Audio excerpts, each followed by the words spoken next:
Hey, Gabriel, John Scott from Spectrum News. We spoke to you during training camp and asked you about your development there, but what has been the biggest key to your early season success in game action? For me, just following the guys in front of me. I have great guys to follow and learn from. So I'm just taking up, this opportunity to be able to learn as much as I can and do what I can to help this team. A lot of guys on this team play with a chip on their shoulder for various reasons. You fell to the fourth round in a widely regarded wide receiver draft.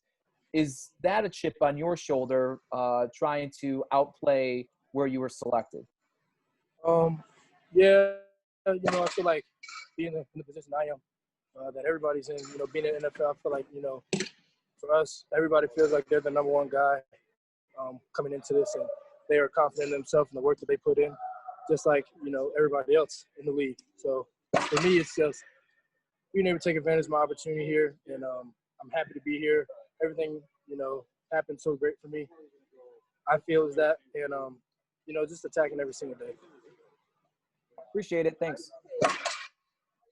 Hey, Gabriel, Heather Prusak here from the CBS station here in Buffalo. Good to see you. I just want to ask about Brian Dabolls' offense because, so many guys have praised what he's been able to do and how he really utilizes you guys with, 10 personnel, 11 personnel. What is it about Dabolls' offense that is just so creative and the way that he utilizes you guys? He's a real smart guy. Great OC, and he just finds ways to get the ball around to everybody. And I thought that's the best thing that he can do. He's always coming in with something new, a great game plan every single week in order for us to execute at a high level. Just seeing you out there at practice with, whether it's Stephon or some of the other wide receivers, we see you guys out there dancing and you've got some handshakes and, even talking to Stephon, he has such high praise for you. He said the other day, you are not the average rookie. He said how smart you were and things like that. Just, how much fun are you having and, what is it like to be with some of these other guys out there? I wish he would tell me that because he don't tell me that. You know what I mean? No. No, but again, it's great being around these guys. We got a great receiver group. I get to learn from him, obviously. Watching him over the years, all of us have seen how such a great receiver he is. Try to learn as much as I can from him. But we have a lot of fun. It's fun to be out here. We're living our dream right now. So every day we attack it with dancing, having a fun time, just trying to remember, what it is to be in the NFL. Thanks, Gabriel. Hey, Gabe, Sal Majorana over in Rochester. Hey, look, when you get drafted by this team and you look at the depth chart of what was here, what were your expectations, especially with all the issues you guys were going to have with no practice? What were the expectations when you got here in late July for yourself? For me, I just knew to learn the playbook the best as I can. I knew this was going to be a great opportunity for me to learn from the guys above me. Had a lot of great role models in front of me right now. And, just to find my role, accept it, and attack it every single day to the best of my ability. What are you thinking on opening day when you're out there and they're going to you? I think the first play of the season went to you. I mean, right away, they trusted you. How did that make you feel, and why do you think you earned that trust so quickly? It felt good. You put in the work every single day to prove that you belong here, and I feel like I did that to the best of my ability. So I feel like I earned their trust pretty early in training camp, but there's a lot of games left. There's a lot of time left, and just got to keep moving every single day. Can't get complacent. And one more, if I could. At what point in college did you know that, A, you were going to be drafted, and B, you knew you were going to be a contributor in the NFL? Because some guys, it takes a while. When did you know that those two things were definitely going to happen? Oh, well, when my mom did an interview, I wrote her a note for Mother's Day, and I told her I was 9 years old. I told her, "P.S. Your Mother's Day gifts are gonna be way better when I'm in the NFL." So I knew since I was little that this is my dream, and I knew that I was gonna be able to achieve everything I wanted to achieve. And we're still not there. Just got to keep going. But I found that out at a young age. I was blessed to have the mindset that I had coming from where I came from. Well, then if I could follow, then what prompted that? Like, why the hell are you 9 years old thinking that already? I don't know. I was watching. I was in Hooters watching Larry Fitzgerald score a touchdown against the Steelers in the Super Bowl, and he made me, want to play the game. He made me look like that was a lot of fun, and I said I want to do that one day. I want to be just like him. So that's what that was the first thing that came to my mind when it came to playing in the NFL. Was the game better or was Hooters better? Hooters was better. Okay. Thank you. Yes, sir. Hey, Gabe, Dan Fades up in Rochester. There's been so much praise. Like Heather said, Stefan called you maybe you're wiser than a rookie, maybe the smartest rookie he's ever been around. Do you feel like a rookie? Yeah. I mean, I feel like a rookie. Having to learn everything I have to learn, and being able to still have to come out here every single day. I mean, rookie or not, compete to show that I belong here. But they set me straight sometimes and remind me I'm a rookie. So. Was there any moment that you had your welcome to the NFL moment through these first 3 weeks where you felt, you talk about you've earned it, where you felt like you belonged more now?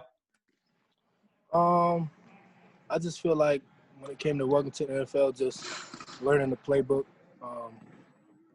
I was kind of being a little bit hard on myself some days just because I felt like I wasn't doing the best that I can. But over time, when I just relaxed, Lee Smith helped me out a lot with that. He talked to me and helped me out a lot, got a lot of love from Lee. And, it just helped me calm down and play this game like I know I can play it. Sorry, just one more quick one. They talked about the play last week where you drew the pass interference, where you were lined up in the huddle. We're going to play in one position on the offense and then got switched to that spot. When that happens, when things are changing in the huddle in a crucial moment of the game, what's going through your head? Just glad that they put that trust into me to be able to make a play. That shows a lot of the work that I put in and what I've done to earn their trust. And I'm trying to continue to do that every single day. Thanks a lot, Gabe. Hi, Gabe. Alexa here in Rochester. Good to see you. I was kind of going back to the chip on your shoulder thing from being, drafted where you were. A lot of people are calling you a steal. You've always had this mindset that you're going to do this. Do you think that even goes further back to when you were playing for UCF, playing for, yes, a great program, but playing for a mid-major school? When it comes to the whole chip on shoulder being a steal, I've always had a chip on my shoulder. So I was never the fastest, never the best. And I just feel like I had to outwork everybody, and I feel like that's what I'm doing so far. But, to be able to say, I'm a steal and everything, it's only week 3. It's only, there are a lot of more games left. Trying to just make sure I do what I can do every single day to be able to, keep their trust in me and be able to contribute to this team.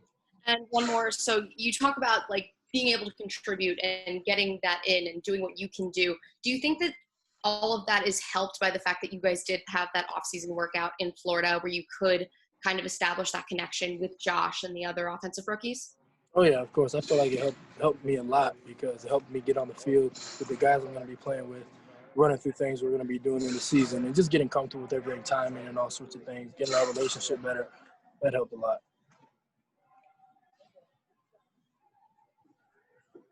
Hey, Gabriel, Matt Perino here, Syracuse.com. You mentioned Larry Fitzgerald, and, it got me thinking about, John Brown came into the league with him. And, have you ever talked to Smoke about his time with Larry and, kind of lessons that he learned from him? Yeah, I mean, Smoke, when I got drafted, Smoke took me in. I was actually staying at his crib for a couple of days just to get with him on some football things, work out with him, playbook and stuff, because he said that's what Larry did for him. So, it's big things like that, learning, and just how, Larry was just a competitor every single day. And, just knowing that, I try to come out here and compete to my best of my ability, as I've already, thought of that before. But, just trying to take any and everything I can learn from the guys I have in front of me. And have you talked to Brandon Marshall at all since you reported for camp? And kind of checked in with him about I saw that video that you did with him and just how things have been going. Yeah, I got to check in with him. It's been real busy, for both of us. I know he has a lot of stuff going on. I obviously have a lot of stuff going on, but I definitely got to hit him up. I'd like to hit him up and talk to him a little bit. That's my guy, so got to get in touch. Thanks, Gabriel. Appreciate it. Hey, Gabriel. Through week 1, from week 1 to week 3, has the game slowed down for you already at all? And if so, how has it? Yeah, I'm just getting a little bit more comfortable week after week. Just learning to calm down and learning to just, back up to all the things that, are habits for me that I've been practicing ever since I got drafted. And slowly learning that, just knowing that as long as I stay focused and stay calm, that, it'll slow down. When you found out that you would take a little bit more of the workload in last week's game after John Brown went out and they moved you around the field from the beginning to the end of the game, I mean, did you approach that with a calm mindset? I guess what was your approach knowing that your workload would go up in that game because one of the wide receivers went down? Yeah, I feel like we all prepare for that every single week when it comes to getting the plays down and everything from the beginning of the week to the end, and looking at everything. I feel like all of us do that just to make sure if anything happens, worst comes to worst, we can fill in that spot and get the job done. Awesome. Thanks, Gabriel. Yep.